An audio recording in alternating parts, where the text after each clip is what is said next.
ஞானேஸ்வரியில் அத்தியாயம் 18 ஸ்லோகம் 55. Might be 7th or 8th day. நம்ம நேத்து என்ன முடிச்சோம் அப்படின்னா, இந்த அத்வைத நிலை எப்படி இருக்கும் அப்படிங்கிறத சொல்லியிருந்தாங்க. பேச முடியாமை என்பதையே பேச்சாக இருப்பது. பேச முடியாமை என்று கூட அதை பேசாதிருப்பதே அதை வாய் நிறைய பேசி விவரமாக சொன்னதாகும் அப்படின்னு சொல்லி முடித்தோம் இல்லையா?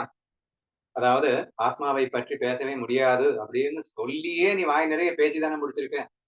அப்படின்னா என்ன அர்த்தம்? ஆத்மாவை வார்த்தையால சொல்ல முடியாதுன்னு சொல்ல முடியாது, முடியும்னு சொல்ல முடியாது என்ற அந்த விஷயங்களை எல்லாம் விஸ்தாரமாக நம்ம பார்த்தோம். அதை அப்படியே என்ன கண்டினியூ பண்றாருன்னு படிக்கிறேன். நெக்ஸ்ட் இப்படியும் அப்படியும் சொல்ல முடியாது அப்படிங்கிற விஷயத்தான் ரொம்ப டீடைலா எக்ஸ்பிளைன் பண்ணிட்டு வர்றாங்க. இப்போ சேம் திங் எந்த அளவுக்கு இப்படியும் அப்படியும் சொல்ல முடியாது அப்படிங்கிறதுல அறிவையே கொண்டு வருகிறார். படிக்கிறேன். அறிவு என்றாவது அறியாமை என்றாவது அறியாதிருக்கையே அதை அறிவதாகும். இப்ப என்ன நான் உணர்ந்துட்டேன் அப்படின்னா, அதுக்கப்புறம் என்னை நான் அறிவாளி, நான் முட்டாள், நான் அறிவு, அறியாமை. So all these things are unnecessary. நான் யாருன்றத நான் அனுபவபூர்வமா நான் உணர்ந்துட்டேன். அனுபவபூர்வமா உணர்ந்ததுக்கு அப்புறம் மறுபடியும் நான் அறிவாளின்னுட்டும் அறியாமைன்னுட்டும் நான் சொல்லிட்டு இருந்தேன் அப்படின்னு சொன்னா சம்திங் எங்கேயோ இடிக்குது இல்லையா? அப்ப அத்வைத சுரூபமான நான் அனுபவ ஸ்திதியில் இருக்கும் போது என்னை அறிவாளின்னு நான் நினைச்சாலும் தப்பு, நான் முட்டாள்னு நினைச்சாலும் தப்பு. சரியா? ஆக்சுவலா பாத்தீங்கன்னா விவகாரிக ஸ்திதியில சொல்லணும் அப்படின்னா, விவகாரிகன்னா மாயா ஸ்திதியில சொல்லணும் அப்படின்னா, அறிவும் நானே, அறியாமையும் நானே. சரியா? சோ அறிவாய் இருந்து கொண்டு ஆனால் அறியாமை வேஷம் பூண்டு விளையாடி கொண்டிருக்கின்றேன் அப்படின்னு சொல்லலாம் இல்லையா? இப்போ அறிவும் நானே அறியாமையும் நானேன்னு எப்படி சொல்றோமோ அது விவகார சொல்ற மாதிரி அப்படியே பாரமார்த்திக ஸ்திதிக்கு வந்தீங்க அப்படின்னு சொன்னா அறிவுன்னு சொல்ல முடியாது, அறியாமைன்னு சொல்ல முடியாது. ஏனென்றால் அதுவாக நான் ஆகிவிட்ட பிறகு நான் எதுன்னு சொல்லிட்டேன்னா அப்புறம் நான் வேற அது வேறன்னு ஆயிடும்ல. நான் அறிவாளி அப்படின்னா அறிவாளி ஒருத்தன் நான் வேறயா? நான் முட்டாள் அப்படின்னா நான் வேற முட்டாள் வேறயா? சோ அது டுவாலிட்டி வந்துடும். பாரமார்த்திகத்துல இந்த பியூர் அத்வைதத்துல அறிவுன்னு சொல்ல முடியாது, அறியாமைன்னு சொல்ல முடியாது அப்படின்னா அதுக்கு அர்த்தம் நீங்க அனுபவபூர்வமாக இருக்கும் போது அதை இப்படி அப்படின்னு சொல்ல முடியாது அப்படின்னு புரிஞ்சுக்கணும். முழுமையான அத்வைத ஸ்திதியிலிருந்து பார்க்கும்போது, அவ்வியக்த ஸ்திதியிலிருந்து பார்க்கும்போது அப்படின்னு புரிஞ்சுக்கோங்க. மாயா ஸ்திதியிலிருந்து பார்க்கணும்னா அப்படியே நம்ம உல்டாவா சொல்லலாம். அறிவுன்னு சொல்லலாம், அறியாமைன்னு சொல்லலாம். ஏன்னா அறிவோடு அறியாமை வேஷத்தில் இருப்பதனால் அதை அறிவுன்னு சொல்லலாம், அறியாமைன்னு சொல்லலாம். அப்படின்னு சொல்லலாம். அறிவுன்னு சொல்ல முடியாது, அறியாமைன்னு சொல்ல முடியாது என்றும் சொல்லலாம் என்று புரிந்து கொள்ளுங்கள். அந்நிலையில் ஞானமே ஞானத்தை அறிய வேண்டியதாகவும் இப்ப அவ்வியக்த ஸ்திதியை பத்தி தான் பேசிட்டு இருக்காரு. சோ அறிவுன்னு சொல்லக்கூடாது, அறியாமைன்னு சொல்லக்கூடாது அப்படிங்கிறத எப்படி புரிய வைக்கிறாரு பாருங்க. ஞானமே ஞானத்தை அறிய வேண்டியதாகவும். ஏன்னா ஞான சுரூபமான ஆயிட்டதுக்கு அப்புறம் என்ன எது அறியணும்? சொரூபமே தான் என்ன அறிஞ்சுக்கணும். அப்ப சொரூபமே சொரூபமாய் இருக்கின்றது என்று உணர்வதுதான் அறிதல் அப்படின்ற மாதிரி வந்துரும் இல்லையா? ஞானமே ஞானத்தை அறிய வேண்டியதாகவும் ஆனந்தமே ஆனந்தப்பட வேண்டியதாயும். ஏன்னா என்னோட சொரூபம் என்ன? சத்து சித்து ஆனந்தம். ஆனந்தம் அப்படின்னா அந்த ஆனந்தத்திலிருந்துதான் ஒட்டுமொத்த எல்லா உணர்வுகளுமே வெளிப்படும். அப்போ இந்த ஆனந்தத்தை இன்னொரு உணர்வு வச்சு எப்படி அடைய முடியும்? ஆனந்தமே இந்த ஆனந்தத்தை உணர வேண்டியதாக இருக்கிறது. எப்படி அறிவே அந்த அறிவை அறிய வேண்டியதாக இருக்கிறதோ அந்த மாதிரி இந்த ஆனந்தமே ஆனந்தத்தை உணர வேண்டியதாக இருக்கிறது. லாபமே லாபப்பட வேண்டியதாகவும் இதே எக்ஸாம்பிள் போறாரு. லாபம் லாபப்பட வேண்டியதாக இருக்கும் என்றால் அதை இமேஜின் பண்ணி பாருங்க. ஆனந்தமே ஆனந்தப்பட வேண்டியதுன்னா என்ன அர்த்தம்? ஆனந்த சுரூபமான ஆயிட்டதுக்கு அப்புறம் நான் ஆனந்தப்படுகிறேன்னு சொல்லக்கூடாது. ஆனந்தமே ஆனந்தப்பட்டுக்கிட்டு இருக்கு அப்படின்னு வேணா சொல்லிக்கலாம் நீங்க. ஏன்னா நான் ஆனந்தம்னு பிரிச்சுட்டு டுவாலிட்டி வந்துடும் இல்லைங்க. அந்த டுவாலிட்டி இல்லாத இடம் பாரமார்த்திக சத்தை என்று சொல்லப்படுகின்ற பியூர் அவ்வியக்த பிரம்ம நிலை என்று சொல்லப்படுகின்றது. அங்க போயிட்டு நான் ஆனந்தமா இருக்கிறேன்னு சொல்லிட்டா அபத்தமாயிடும். இப்ப எப்படி தாயா சொல்றது? நான் ஆனந்தம் ஆனந்தத்தை அனுபவிக்கிறதுன்னு வேணா சொல்லிட்டு போ. In this way we can able to explain அப்படின்னு. அதுக்கு எக்ஸாம்பிள் நிறைய கொடுக்குறாரு. லாபமே லாபப்பட வேண்டியதாகவும் காந்தி காந்தியையே தழுவிக்கொள்ள வேண்டியதாகவும். காந்தினா தேஜஸ்ன்னு வச்சுக்கோங்க, ஒளின்னு வச்சுக்கோங்க. ஆச்சரியமே ஆச்சரியத்தின் நடுவில் நிலை கொண்டு நின்ற நிலையிலேயே மூழ்கி போவதாகவும். ஆச்சரியப்பட்டுக்கிட்டே இருக்க வேண்டியதான். நான் ஆச்சரியப்படுகிறேன் அப்படின்னு சொன்னா என்ன ஆயிடும்? இங்க ரெண்டு வந்துரும். இங்க ரெண்டற்ற நிலையில் ஆச்சரியமே ஆச்சரியப்பட்டு கொண்டது அப்படின்னு சொன்னா எப்படியோ அப்படித்தான் அந்த ஞான நிலையில் அவன் இருக்கின்றான். அங்கே நான் ஞானி என்று அவன் உணர்வதில்லை, நான் அஞ்ஞானி என்று அவன் உணர்வதில்லை, நான் மாயையிலே விளையாடுகின்றேன் என்று அவன் நினைப்பதில்லை. சோ அந்த முழுமையான பியூர் அத்வைத ஸ்திதியில் இருக்கின்ற அவன் அவனாகவே இருக்கின்றான் அப்படின்னு மட்டும் தான் சொல்ல வேண்டியது இருக்கு அப்படிங்கிறாரு. சமம் என்பது சமத்தையே அடைந்து போனதாகவும், சமம் தமம் அப்படின்னா என்ன? சமம் அப்படின்னா மனோ நிகிரகா அப்படின்னு அர்த்தம். தமம் அப்படின்னா இந்திரிய நிகிரகம் அப்படின்னு அர்த்தம். மனோ நிகிரகம்னா என்ன? முழுமையான மன கட்டுப்பாடு, சமபாவனா, விருப்பு வெறுப்பு இல்லாத தன்மை. So that we call it as சமம். சரியா? அந்த சமம் சமதையை அடைந்து போவதாகவும், நான் சமபாவனையில் இருக்கின்றேன் அப்படின்னு சொல்லக்கூடாது. அப்புறம் நான் வேற சமபாவனை வேற என்னெல்லாம் ஆயிடும்.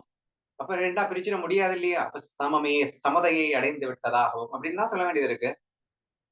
விஸ்ராமம் விஸ்ராமம் அடைந்து விட, விஸ்ராமம்னா சாந்தி அப்படின்னு அர்த்தம். அமைதி, சாந்தி அப்படின்றதுக்கு இன்னொரு பேர்.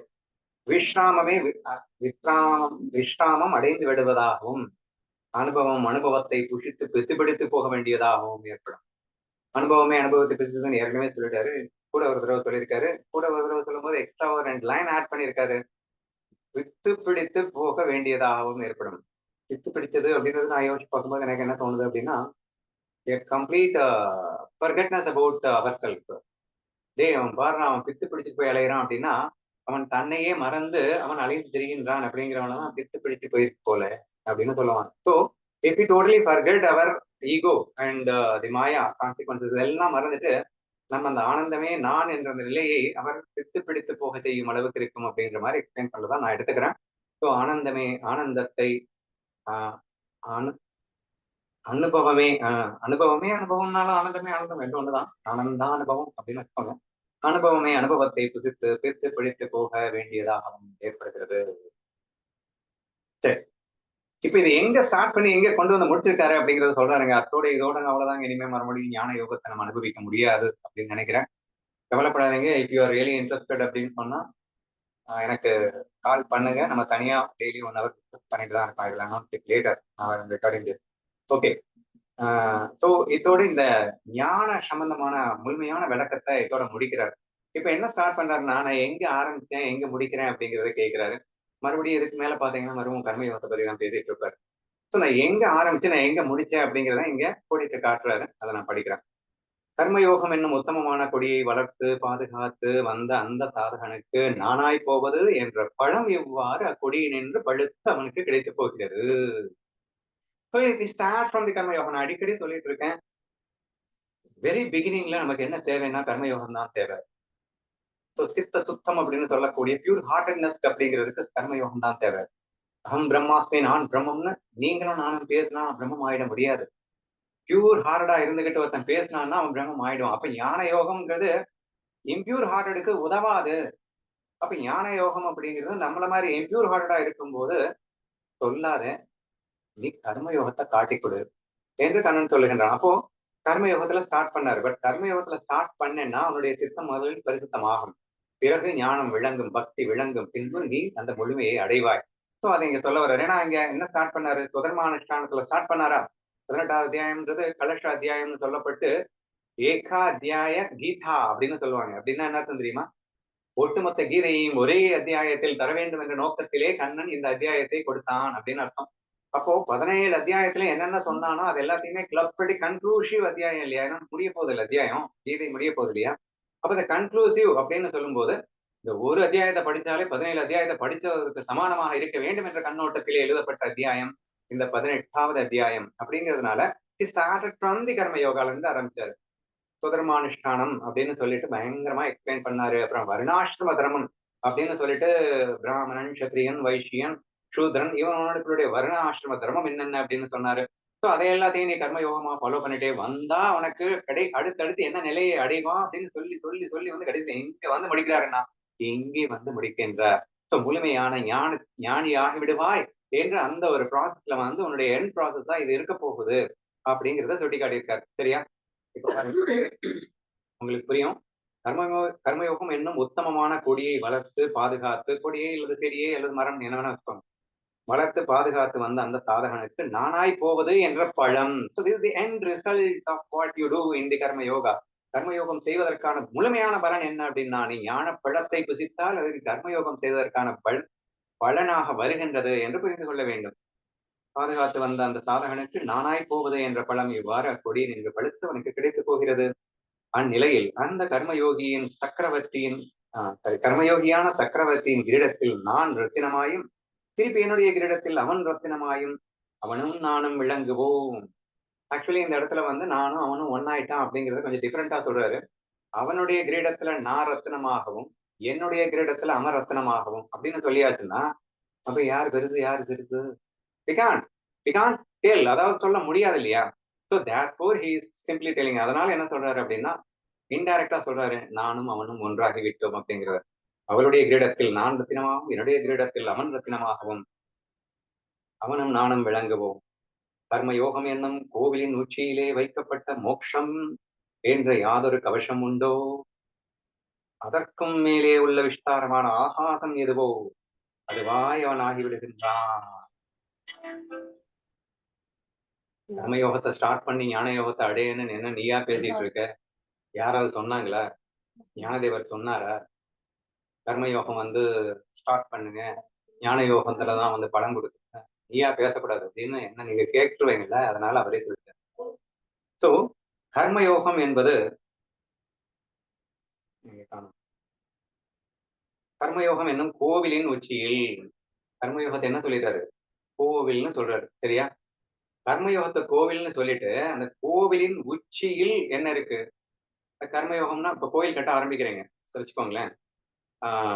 கோயில்ல அந்த கோபுரத்தை மேல ஒரு கலசம்னு ஒண்ணு இருக்குமா. இந்த அத்தியாயத்துக்கு வந்து கலச அத்தியாயம்னே வந்து ஞானதேவர் மராட்டியில அப்படியே எழுதியிருக்காரு. கீதா என்னும் கோயிலின் கலசம் இந்த 18வது அத்தியாயம் அப்படின்னு அவர் அங்க சொல்லியிருக்காரு. ஆனா இவர் எங்க என்ன சொல்றாருன்னா, கர்மயோகத்தின் கலசம் அப்படிங்கிறது ஞானம் அப்படிங்கிறது. கலசம் மட்டும் சொல்லல, கலசத்துக்கு மேலே உள்ள ஆகாயமாக நீ இருப்பாய் அப்படிங்கிறது எதுக்கு இவர் சொல்லியிருக்காரு. சரியா? சோ இந்த கர்மயோகம் அப்படிங்கிறது கோயில். அப்ப கர்மயோகத்தினுடைய எண்டு எங்க மாறுது அப்படின்னா, கோவிலின் உச்சியில் வைக்கப்பட்ட மோக்ஷம் என்ற யாதொரு கவசம் உண்டோ? கலசம் உண்டோ, சாரி கவசம் இல்ல கலசம். எப்பயுமே இந்த கோபுரத்தின் உச்சியில ஒரு கலசம் வைப்பாங்க. சரியா? அது அந்த கலசத்துக்கு மோக்ஷம் என்று பெயர். மோட்சம் என்ற யாதொரு கலசம் உண்டோ அதற்கு விஸ்தாரமான ஆகாசம் எதுவோ அதுவாய் அவன் ஆகிவிடுகின்றான். அப்ப அதுக்கப்புறம் வந்து அவன் கர்மயோகின்லாம் அவனை சொல்லக்கூடாது. அதையும் தாண்டிய நிலைக்கு அவன் மாறிவிடுகின்றான். But you should start with karma yoga அப்படிங்கிறதுல ஒன்றும் மாற்ற கருத்து இல்லை. சம்சாரம் என்னும் நேரான வழியை பற்றி கொண்டு என்னோடு ஐக்கியப்பட்டிருத்தல் என்னும் தன்னூருக்கு அவன் வந்து சேருகின்றான். சம்சார வழியில நீ இருக்கலாம், உலகியல் வாழ்க்கையில் நீ இருக்கலாம், ஆனா கரெக்டா எங்க போய் சேரணுமோ அங்க போய் சேர்ந்துடணும். தன்னூருக்கு அவன் வந்து சேருகிறான்னா பிரம்மானந்தத்தை, பிரம்மத்தை அனுபவிக்கிறான்னு அர்த்தம். இது இருக்கட்டும். அவன் கர்மயோகம் என்னும் அருவியிலே விழுந்து பக்தி என்னும் ஞான கங்கையோடு சேர்ந்து சிவானந்தத்தால் நிறைந்து என் சுரூபம் என்னும் சமுத்திரத்திற்கு வேகமாக வந்து சேர்ந்து அங்கேயே நிலை கொண்டவன் ஆகிவிடுகின்றான். அகெயின் நான் அடிக்கடி சொல்லியிருக்கிறது, கர்மயோகத்தை ஸ்டார்ட் பண்ணீங்கன்னா தான் ஃபர்ஸ்ட் ஆஃப் ஆல் பக்தியே வருங்க. Very beginning karma yoga. ஒன்ஸ் கொஞ்சம் கர்மயோகத்துல உங்க சித்தம் பார்ட் பியூரிஃபை ஆகும்போது யூ வில் கெட் தி பக்தி உணர்வுங்கிறது அப்பதான் வரும். பட் ஒன்ஸ் இந்த ரெண்டும் வந்துருச்சு அப்படின்னா ஞானம் புரிவதற்கு மிகவும் எளிதாக இருக்கும்னு சொல்லியிருந்த அந்த விஷயத்த மறுபடியும் இங்க சொல்லியிருக்காரு. என்ன சொல்றாரு?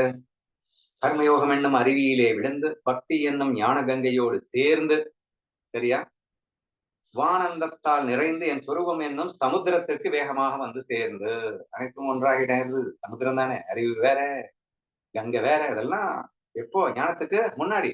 ஒன்ஸ் சமுத்திரத்துக்கு வந்து சேரும் போது ஞானமாக சேர்கிறாய். சமுத்திரத்துக்கு வேகமாக வந்து சேர்ந்து அங்கேயே நிலை கொண்டவன் ஆகிவிடுகின்றான், ஞானமாகவே ஆகிவிடுகின்றான். கர்மயோகத்துக்கு இவ்வளவு பெருமை இருக்கின்றதப்பா. ரகசியங்களை நன்கறிந்த அர்ஜுனா, ஆகையால் தான் இந்த கர்மயோகத்தையே நீ கைப்பற்றி நிற்க வேண்டும் என்று நான் உனக்கு அடிக்கடி சொல்லி வைத்தேன். இனி அடுத்து வந்து இவ்வளவு நேரம் நான் இதை என்ன சொன்னேன், இதுக்கு மேல நான் கர்மயோகத்தை எதுக்காக பேசுறேன் அப்படிங்கிற ஒரு டீட்டெயிலோட அவர் முடிக்கிறார். ஸோ கர்மயோகம் ஞானத்தால் தான் ஞான யோகத்தால் தான் ஞானம் கிடைக்கும் என்றாலும் கர்ம யோகம் இல்லாமல் ஞானம் உனக்கு விளங்காது என்ற அந்த விஷயத்தை அடுத்த பேராகிராஃப்ல அவர் சொல்லி அட் தி சேம் டைம் கர்மயோகத்தையே நான் வந்து முடிக்கிறேன். ஸ்டார்ட்ல கர்மயோகத்தை ஸ்டார்ட் பண்ணல. அப்ப முடிக்கும் போது கர்மயோகத்துல தானே முடிக்கணும். ஆனா நான் கர்மயோகத்துல ஸ்டார்ட் பண்ணி கர்மயோகத்துல முடிக்கிறேன் அப்படிங்கிறதுக்காக karma yoga is not an end, but ஞான யோகம் தான் எண்ட். பட் அந்த ஞான யோகத்தை அச்சீவ் பண்ணி கொடுக்கறதுக்கு கர்மயோகம் தான் சிறந்தது அப்படிங்கிறதுக்காக நான் அதே ஒரு பாணியில நான் கர்மயோகத்துல ஸ்டார்ட் பண்ண இந்த கீதையை கர்மயோகத்தோடய நான் எண்ட் பண்றேன் அப்படின்னு சொல்லிட்டு அவரை எடுத்து சொல்றாரு. So again we should not confuse that. என்ன ஞானமே முடிச்சதுக்கு அப்புறம் இவர் ஏன் கர்மயோகத்தை பத்தி பேசிட்டு இருக்காரு அப்படிங்கிற உங்களுக்கு டவுட் வந்துருமா? அது வந்துடக்கூடாது என்பதற்காக நம்ம எல்லாம் அந்த அளவுக்கு பிகினர்ஸ் அவர் யூஸ் பண்ணிட்டாரு நினைச்சிட்டாருன்னு நினைக்கிறேன். அதனால கர்மயோகத்தையே ரொம்ப இன்சிஸ்ட் பண்ணி முடிப்பதாக அடுத்தடுத்து வருகின்றன. அதை நாளை நான் படிக்கின்றேன்.